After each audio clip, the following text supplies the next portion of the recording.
നമ്മൾ ഇന്നലെ കണ്ട സിനിമകളിൽ വെച്ച് നോക്കുമ്പോൾ ഇന്നലെ കണ്ടത് മിണ്ടിയും പറഞ്ഞിരിക്കാം എന്ന് പറഞ്ഞുകൊണ്ട് ഉണ്ണിമുഖത്തിൻ്റെ ഒരു പടം വന്നിട്ടുണ്ട്. വിമല എന്ന് പറഞ്ഞിട്ട് ഒരു നടിയാന്ന് തോന്നുന്നുണ്ട്. അതിൽ പേരൊന്നും നമുക്ക് വലിയ പുലിവാലില്ല. അപ്പോൾ ആ ഒരു സിനിമ നമ്മൾ കണ്ടു. എന്താണെന്ന് വെച്ചിട്ടുണ്ടെങ്കിൽ നമുക്ക് തിയേറ്ററിൽ കയറിയിരുന്ന് നമ്മൾ കുറച്ച് സുഹൃത്തുക്കൾ കൂടിയായിട്ട് പോകണം പടത്തിന്. എന്നിട്ട് സിനിമ കാണാണ്ട് AC ഒക്കെ ഇട്ട് നല്ല കുഷ്യാനിലൊക്കെ ഇരുന്നിട്ട് മിണ്ടിയും പറഞ്ഞിരിക്കുക. അത് നല്ല കാര്യമാണ്. ഉണ്ണിമുകുന്ദൻ ഈ മാർക്കൊക്കെ ചീനയിൽ മുമ്പ് ചെയ്ത് വെച്ചിരുന്ന പടം ഇതിപ്പോഴാണ് റിലീസാവണത്. ഇത് കണ്ടപ്പോൾ എനിക്ക് തോന്നുന്നത് ഇത് റിലീസാവേണ്ടിയിരുന്നില്ല എന്നാണ് എനിക്ക് തോന്നുന്നത്. എന്ത് സിനിമ, ആദ്യമില്ല അവസാനമില്ല. ഒരു പ്രവാസി സാധാരണ നടക്കുന്ന ഒരു കഥ, അതിനെ വളച്ചൊടിച്ച് കുറേ വണ്ടി ഓടണതും കുറച്ച് മഴ പെയ്യുന്നതും കാര്യങ്ങളൊക്കെ കാണിച്ച് അവസാനം തുമ്പുമില്ലാത്ത രീതിയിൽ അതുകൊണ്ട് അവസാനിപ്പിച്ചു. അപ്പോൾ ഞാൻ ചോദിക്കുന്ന ഉണ്ണിമോഹനോട്, ഉണ്ണിമോഹന്താ ഇങ്ങനൊരു സിനിമ നമുക്ക് വേണമായിരുന്നോ എന്നാണ് ഞാൻ ചോദിക്കുന്നത്. എന്തായാലും മിണ്ടിയും പറഞ്ഞിരിക്കാം നമുക്ക്, അതല്ല നല്ലത്. പിന്നെ അടുത്ത കണ്ട പടമാണ് നമ്മുടെ അബിയുടെ മോൻ്റെ പടം. ആ പടം ശരിക്കും പറഞ്ഞു കഴിഞ്ഞാൽ ക്രിസ്മസിൽ ഇറങ്ങിയാൽ എനിക്ക് ഇഷ്ടപ്പെട്ട ഒരു പടം ഉണ്ടെങ്കിൽ അത് അബിയുടെ മോൻ്റെ പടമാണ്. നല്ലൊരു ലവ് സ്റ്റോറി.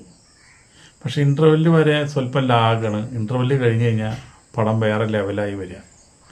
പടമൊക്കെ നല്ല രീതിയിൽ നന്നായി അവൻ പണിയെടുത്തിട്ടുണ്ട്. നല്ല പണിയെടുത്തിട്ടുണ്ട് അബിയുടെ മോൻ. നല്ല അഭിനയം, നല്ല നമുക്ക് ഇഷ്ടപ്പെടുന്ന രീതിയിലുള്ള ഒരു സിനിമയാണ്. കാണാൻ ആൾ കുറവാണ്. കാരണം വെച്ചാൽ ഇത് ഒരുപാട് സെൻസർ പ്രശ്നങ്ങളെ കൂടി കൊണ്ടുവന്ന് സെൻസർ ബോർഡിൽ ഒരുപാട് കെട്ടിക്കിടന്നുള്ള ഒരു പടമാണ്. എന്നിട്ട് അവിടുന്ന് കോടതി തന്നെ സെൻസർ സർട്ടിഫിക്കറ്റ് കൊടുത്തൊരു പടമാണ്. അപ്പോൾ അങ്ങനത്തെ ഒരു പടം വരുമ്പോൾ പെട്ടെന്ന് റിലീസ് ചെയ്ത സമയം ശരിയല്ല. അതുപോലെ തന്നെ റിലീസ് ചെയ്യാൻ വൈകി. പിന്നെ ഇതിൻ്റെ പബ്ലിസിറ്റി വളരെ മോശമാണ്. കാരണം എന്ന് വെച്ചിട്ടുണ്ടെങ്കിൽ സോഷ്യൽ മീഡിയയിലായാലും എല്ലാവരും ഇപ്പോൾ സോഷ്യൽ മീഡിയനെയാണല്ലോ ഡിപ്പെൻഡ് ചെയ്യുന്നത്. പക്ഷേ സോഷ്യൽ മീഡിയയിൽ പോലും ഈ പടത്തിനെ കുറിച്ചിട്ട് ആർക്കും ഒരു അറിവില്ല. ഇനിയിപ്പോൾ നല്ല പടമാണെന്ന് അറിഞ്ഞിട്ട് 10 ആൾ കയറിയാൽ അതന്നെ നമുക്ക് രക്ഷപ്പെടാനായിട്ടുള്ളൊരു മാർഗമാവാം. പിന്നെ ഇതിലെ നായിക ഒരു പുതുമുഖ നായികയാണ്. ശരിക്കും പറഞ്ഞു കഴിഞ്ഞാൽ അബിയുടെ മോൻ നല്ല രീതിയിൽ അഭിനയിച്ചിട്ടുണ്ട്. നമുക്ക് ഒരുപാട് ഇഷ്ടപ്പെട്ട ഒരു നടനാണ്. എന്നിരുന്നാലും ഈ ലവ് സ്റ്റോറി നല്ല രീതിയിൽ അഭിനയിച്ചിട്ടുണ്ട്.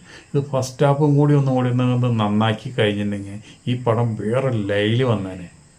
എന്തായാലും ആൾക്കാർ അറിഞ്ഞു പിടിച്ച് ഈ പടത്തിന് വരും എന്ന് പ്രതീക്ഷിക്കാം.